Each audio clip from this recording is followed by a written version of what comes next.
So again, I'll give this guy a fair shake on this review, but his reviews in the past have been completely stupid and uninformed and just moronic. A year or two ago, he did a video where he talked about Pascal's wager uh, in relation to vitamin efficacy. That was just so completely stupid. Pascal's wager is a very famous and obviously idiotic blunder in the history of philosophy. But he didn't know that. Like he thought like Pascal's wager was a legitimate argument, and so he uses in one of his editorials he uses Pascal's wager kind of as a conversation piece to talk about nutrition research. But he's so uninformed about philosophy that he didn't know that it was complete stupidity. I mean, he was using a joke of an argument as a medical school professor. He's using a joke of an argument to analyze clinical research. I mean, that's an example of it. He's so uninformed on some of these things, he doesn't even know how uninformed he is. All right.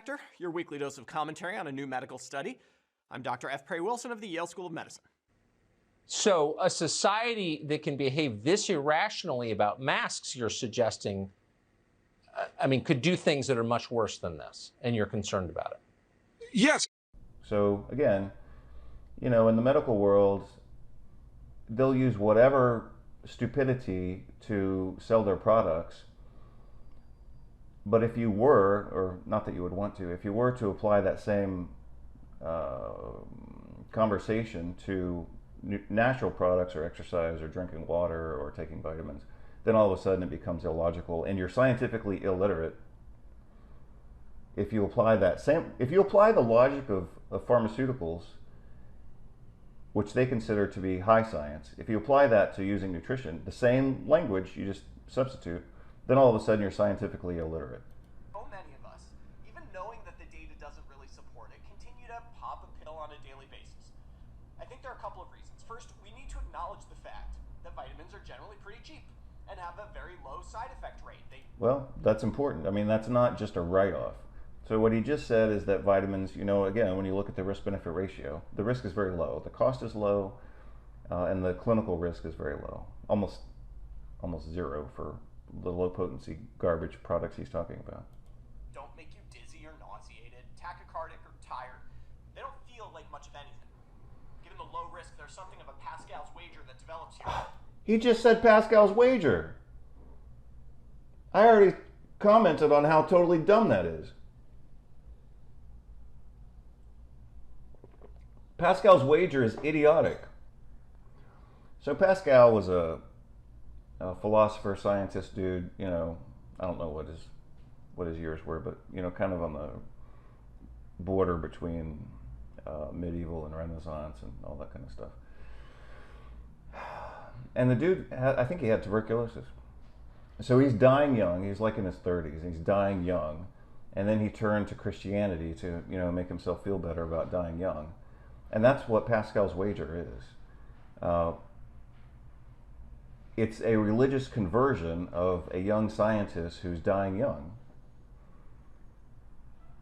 So he found Jesus and became a Christian on his deathbed or in his last couple of years, and that's what Pascal's wager is. Applying that to a system, I mean, look at the absurdity of this. On the one hand, they're trying to make this sound so official. This comes from your government. It's published by the American Medical Association. It's a systematic analysis. I mean, all that sounds so official. And then he wants to throw in Pascal's wager as kind of a standard through which this conversation can be evaluated. I mean, that's just stupid. But he doesn't know that Pascal's wager is a joke. Sure, vitamins might not help, but they don't seem to. They don't feel like much of anything. I can't believe that. Given the low risk, there's something of a path. He just walked into the exact error that I predicted that he would walk into. Apparently, it's one of his favorite errors because he's walked into it before. They don't feel like much of anything. Given the low risk, there's something of a Pascal's wager that develops here. Sure, vitamins might not help, but they don't seem to hurt. And so why not take them just in case? Well, that was exactly Pascal's wager his personal wager. So he basically said, look, I'm about to die young, a painful death. I might as well believe in God because it can't hurt. What does that have to do with nutrition? What does that have to do with, modern science of anything? It's absurd. It was absurd on day one. It's even more absurd to use it within this context. And it's actually kind of abusive, in my opinion, to use that against uneducated medical students who have never studied anything that we're talking about here. These are kids who have never read a philosophy book. They're in their mid, early 20s.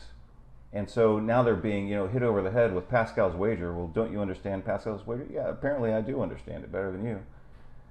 So anyway.